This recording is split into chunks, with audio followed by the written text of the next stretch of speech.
நான் வந்து அசிஸ்டன்ட் டைரக்டராக இருந்தப்போ, அப்போ நான் சரக்கு அடிச்சிட்டு இருந்த டைமு. இப்போ அதை நிறுத்தி 10 வருஷத்துக்கு மேலே ஆச்சு. ஸோ இது வந்து ஞானவேல் கவனத்துக்கு. அப்போ வந்து என்னோடய ரெகுலர் ஒர்க் என்னென்னா, ஒர்க்கு முடிச்சுட்டு ஈவினிங் 6-7 மணிக்கு நேராக வந்து ஒரு குவார்ட்டர் வாங்கி அடிச்சுட்டு, இன்னொரு குவார்ட்டர் வாங்கி பையில் வச்சுக்கிட்டு நேராக வரும்போது ஒரு சிடி கடை இருக்கும். அப்போ வந்து சிடி தான், சிடி பிளேயர். ஒரு பிதாமகன் படம் வாங்குவேன். வாங்கிட்டு நேராக வீட்டுக்கு போய் அந்த இன்னொரு இதை குடிச்சிக்கிட்டு அந்த படத்தை பார்ப்பேன். மறுநாள் திருப்பி அதே மாதிரி மாலை ரொட்டீன் அதே, திருப்பி வந்து அதே சிடி கடைக்கு போய் இன்னொரு பிதாமகன் சிடி வாங்குவேன். அந்த சிடிக்காரன் வந்து ரெகுலராக இதே மாதிரி பண்ணி அந்த வீட்டை நான் காலி பண்ணும்போது, அந்த ஹவுசிங் போர்டு வீட்டை 52 பிதாமகன் சிடி இருந்தது. அந்த ஆள் வந்து என்னடா டெய்லி வந்து இது ஒரே சிடியை வாங்குறானே, எனக்கு வந்து முதல் நாள் வாங்கினது மறந்துடும். ஸோ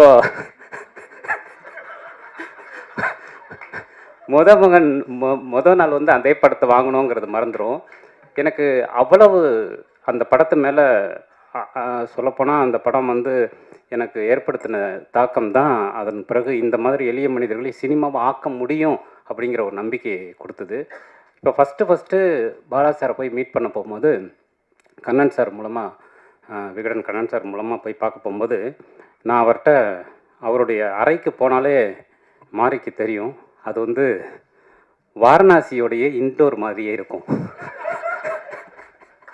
அந்த அறை. அவரை பார்க்கும்போது, சில பேரை பார்க்கும்போது நமக்கு அப்படி ஒரு அதிர்வு உருவாகும்.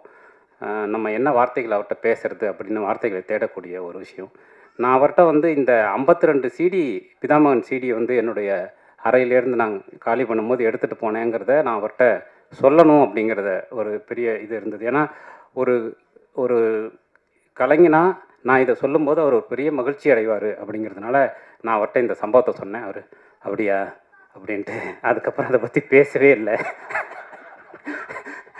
அதுக்கப்புறம் அவர் அமைதியாக இல்லை. ஸோ அப்படி வந்து எதையுமே தன் பற்றிய, தன் படைப்பு பற்றின இவ்வளோ பெரிய பிரம்மாண்டத்துடைய ஒரு துளி கூட அறியாதவராக அவர் இருக்கிறாருங்கிறது வந்து ஒரு மிகப்பெரிய விஷயமாக நான் பார்க்குறேன்.